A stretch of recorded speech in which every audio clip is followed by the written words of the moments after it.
Halo teman-teman, Assalamualaikum warahmatullahi wabarakatuh. Jumpa lagi di channel saya Dapur Mbak En. Semoga hari ini teman-teman semua selalu diberikan kesehatan, selalu diberikan rezeki yang lancar, dan dipermudahkan segala urusannya. Amin amin ya rabbal alamin.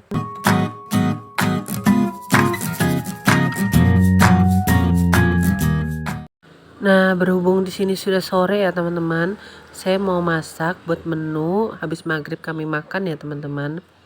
Nah, di sini saya pengen masak. Ini saya ada dikasih kerang sama teman saya, teman-teman. Nggak tahu namanya kerang apa. Ini udah dikupas ya teman-teman. Di sini saya mau campur sama tempe dan kacang panjang.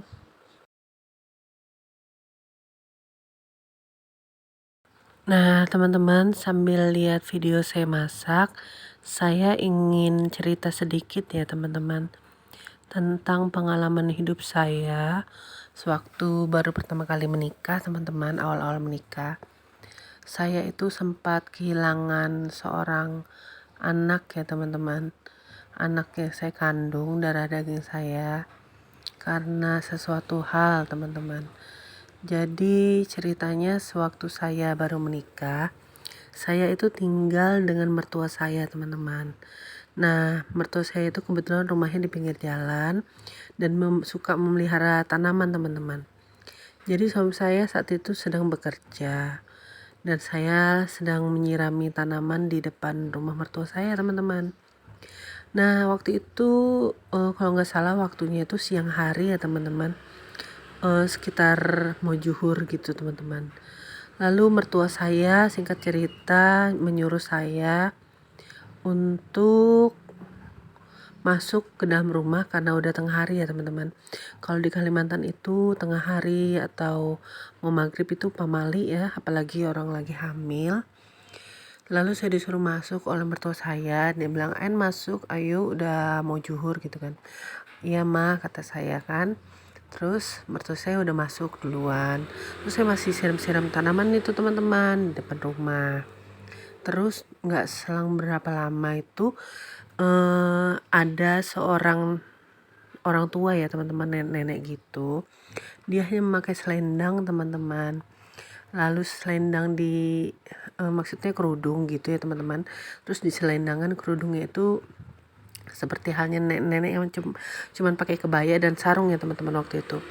Terus karena saya itu waktu itu juga di situ baru di kota itu kan teman-teman, saya itu selalu ramah lah istilahnya sama orang.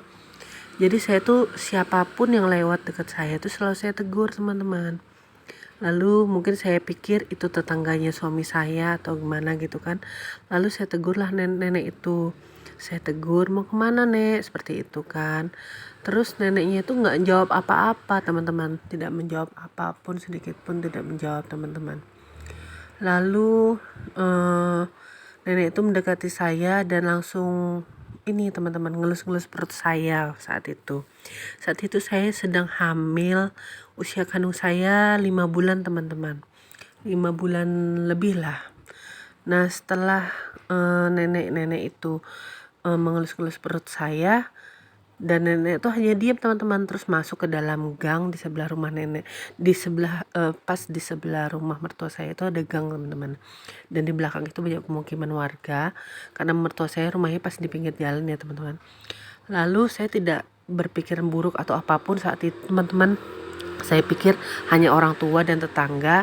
Toh saya menegurnya, dia mengelus perut saya. Oh mungkin dia tahu saya sedang hamil waktu itu teman-teman kan. Saya nggak ada pikiran buruk sama sekali teman-teman. Nah pas hari itu pas hari Kamis ya kejadiannya teman-teman. Jadi malamnya malam Jumat teman-teman. Nah saat malam itu saya habis sholat Isya kalau nggak salah teman-teman. Saya itu merasakan kontraksi yang hebat di perut saya teman-teman. Terus keluar cairan dan bercampur darah teman-teman saat itu. Lalu saya bilang lah pada suami saya saat itu kan, kenapa saya merasakan seperti ini, sakit seperti ini.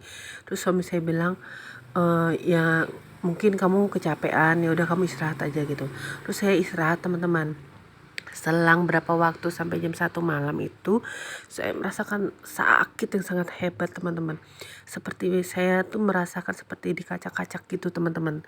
perut saya tuh seperti diremas-remas, maaf teman-teman.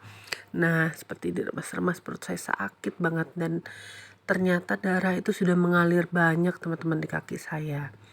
Nah, terus suami saya panik dan suami saya membangunkan mertua saya saat itu ya teman-teman. Nah, teman-teman, pada saat suami saya membangunkan mertua saya juga kaget teman-teman. Saat itu menunjukkan pukul 1 malam ya teman-teman. Lalu karena panik, mertua saya masih dalam keadaan pakai daster aja teman-teman.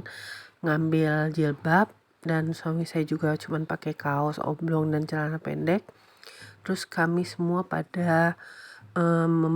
mereka pada membawa saya ke bidan terdekat ya teman-teman.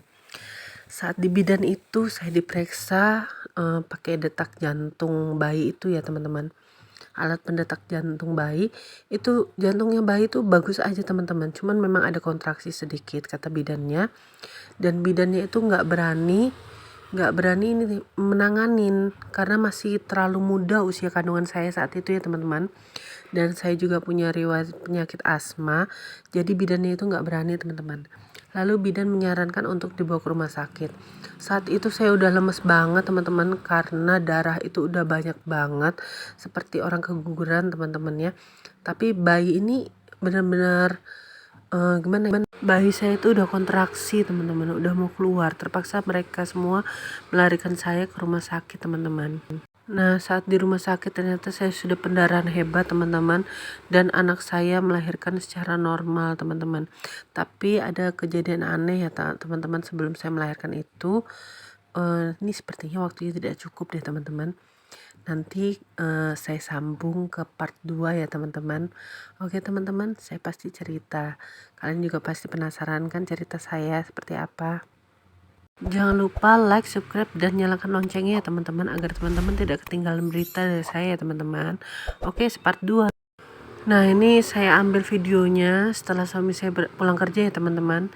Di sini anak-anak juga udah makan, suami juga. Saya tadi habis ngaji soalnya teman-teman. Jadi saya makannya belakangan. Gak apa-apa ya teman-teman, anak-anak tadi udah lapar, suami juga udah lapar. Di sini saya mau makan dulu teman-teman. Oh ya, ceritanya saya sambung ya part 2 teman-teman. Pokoknya teman-teman jangan lupa tonton terus ya channel saya teman-teman. Makasih banyak ya teman-teman yang udah subscribe.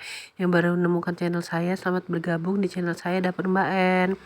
Bismillahirrahmanirrahim. Allahumma barik lana fima razaqtana wa qina azabannar. Saya makan dulu ya teman-teman. Ntar saya lanjut lagi ceritanya. Makasih banyak teman-teman semuanya. Sehat selalu diberkahin Allah Subhanahu wa taala. Amin amin ya rabbal alamin. Makasih ya teman-teman. Wassalamualaikum warahmatullahi wabarakatuh. Saya makan dulu teman-teman. Makasih yang udah nonton channel saya ya. Nonton part 2-nya kisah saya ini ya teman-teman. Nanti saya cerita lagi karena ini videonya durasinya sepertinya kependekan ya teman-teman.